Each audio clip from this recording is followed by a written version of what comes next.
Today, I'm bringing you a real, raw update on what the mainstream media will not tell you. Israel just sent a brutal, strong message to the Houthis in Yemen after a missile landed near Ben Gurion Airport. I want to talk to you about that. What are the implications? Also, what's going to happen in Gaza with Israel's new plan and tens of thousands of new reservists preparing for something big? We have a lot to talk about today. Shalom from Israel. I am Hanania Naftali with the latest update from the Middle East.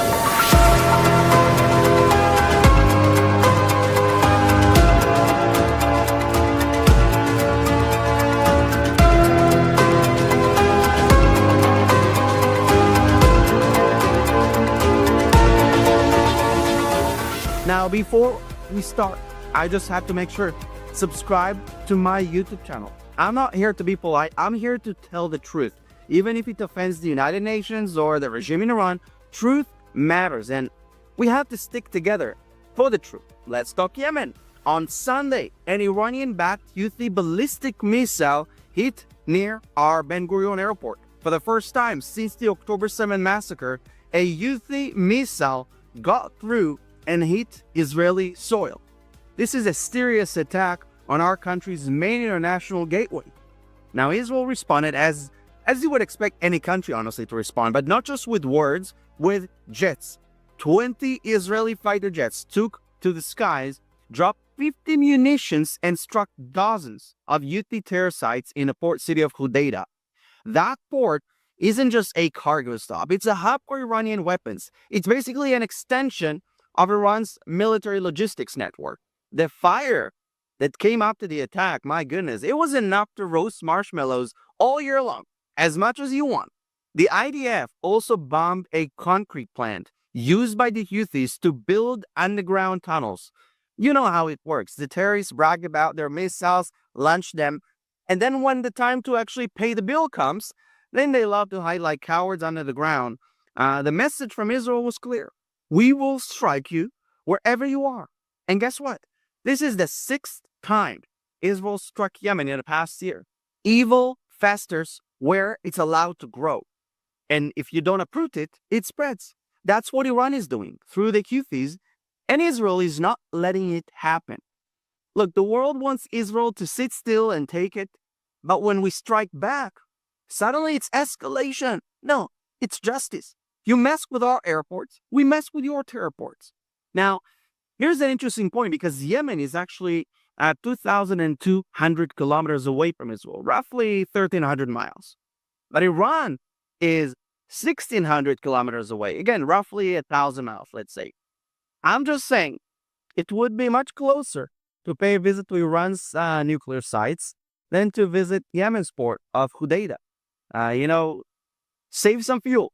Especially now that Syria's air force has been nearly completely destroyed by Israel, there is a clear path to Iran if Israel wants to. So we need to watch very closely what is going to happen, because we live in dramatic times. I'm not just saying it. You literally see this happening. Now, I want to jump to Gaza, because there are big news. Israel has officially approved a plan to conquer and hold the Gaza Strip for as long as needed. Prime Minister Netanyahu said in a video yesterday that he will not send troops into the Gaza Strip just for them to leave, and then Hamas would retake those locations again. So it seems like the army is going in until Hamas is completely destroyed.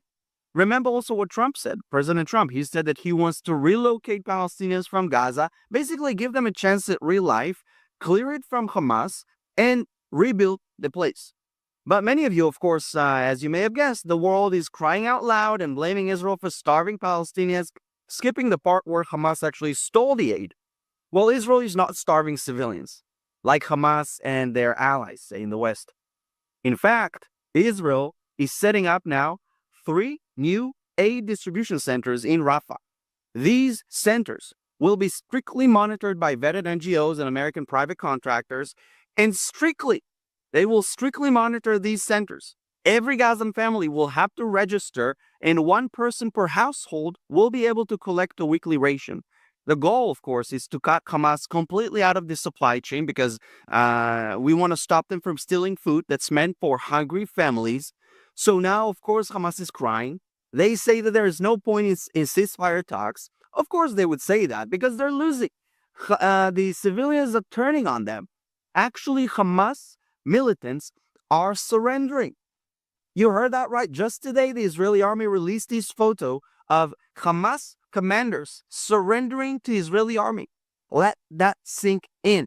Hamas is losing. Look, Hamas pretended to be the guardian of Gaza, but it's been devouring its own people. Israel is stepping in to end the madness. So anyone who supports the Palestinian people should support these actions taken by the Israeli army because we free the Palestinians from the rule of Hamas.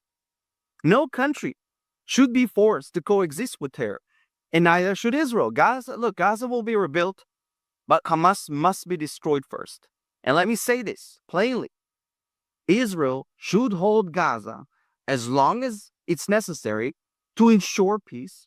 No rockets, no terror. We are done apologizing.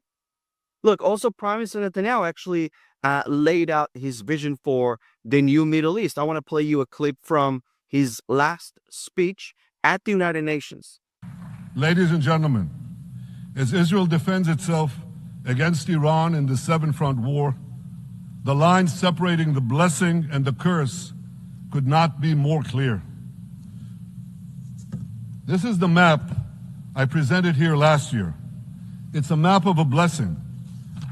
It shows Israel and its Arab partners forming a land bridge connecting Asia and Europe between the Indian Ocean and the Mediterranean Sea. Across this bridge, we will lay rail lines, energy pipelines, fiber optic cables, and this will serve the betterment of 2 billion people. Look at the second map. It's a map of a curse. It's a map of an arc of terror that Iran has created and imposed from the Indian Ocean to the Mediterranean. Iran's malignant arc has shut down international waterways. It cuts off trade. It destroys millions, destroys nations from within, and inflicts misery on millions. On the one hand, a bright blessing, a future of hope. On the other hand, a dark future of despair. And if you think this dark map is only a curse for Israel, if you think that, then you should think again. Because Iran's aggression, if it's not checked, will endanger every single country in the Middle East. This is not utopia talk. It's reality. Gulf countries want peace. They want Israeli technology. They want defense corporations. The only obstacle? Iran and its terrorist proxies. Israel will not wait for peace to be gifted. We will secure it with strength. Because look, peace without power, it's just permission to die quietly. True peace comes when your enemies fear your strength more than they love their own hatred. The world mocked the Abraham Accords. Remember, they called it them a fantasy. They said you can't really have peace before you solve the Palestinian issue. But guess what? They're more real than anything the UN has ever achieved. And they're being defended on the battlefield today. Peace is being fought for. Sometimes if you want to have peace, you need to be ready to fight for it. Now, speaking of peace, this week Iran actually unveiled a new ballistic missile called Qasem Basir with a range of 1,200 kilometers.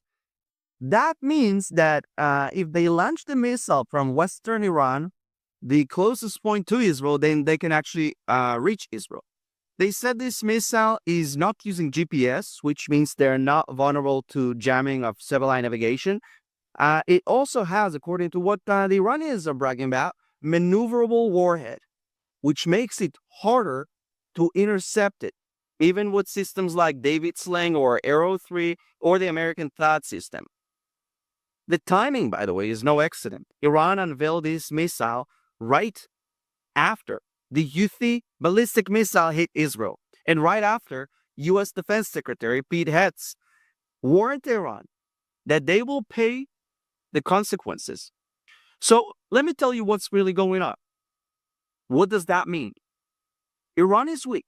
Let's be honest. Its economy is collapsing.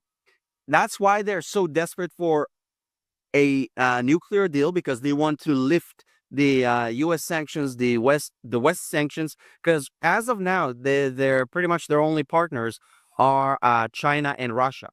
And actually, the Iranian people who hate the regime are actually asking the U.S. and Israel to strike Iran because they want to be free from this regime.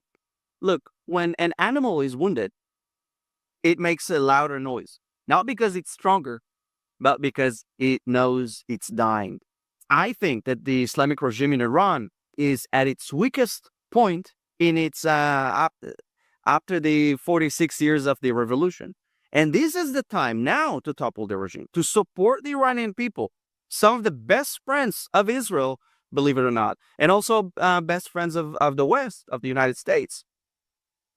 Now let's shift to France. I want to talk about France, and the land of baguettes and selective morality. Apparently, look, the French Foreign Minister Barak called Israel's Gaza plan that I told you about unacceptable, and said that we are violating humanitarian law.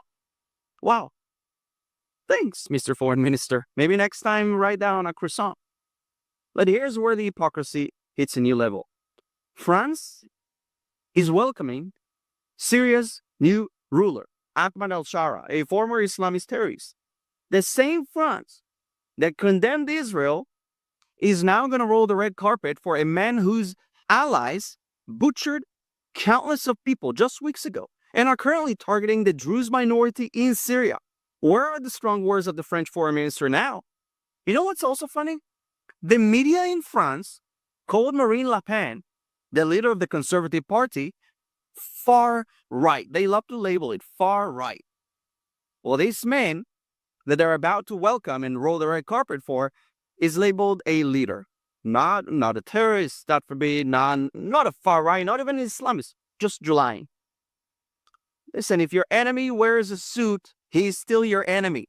Polished lies are actually more dangerous than dirty truths.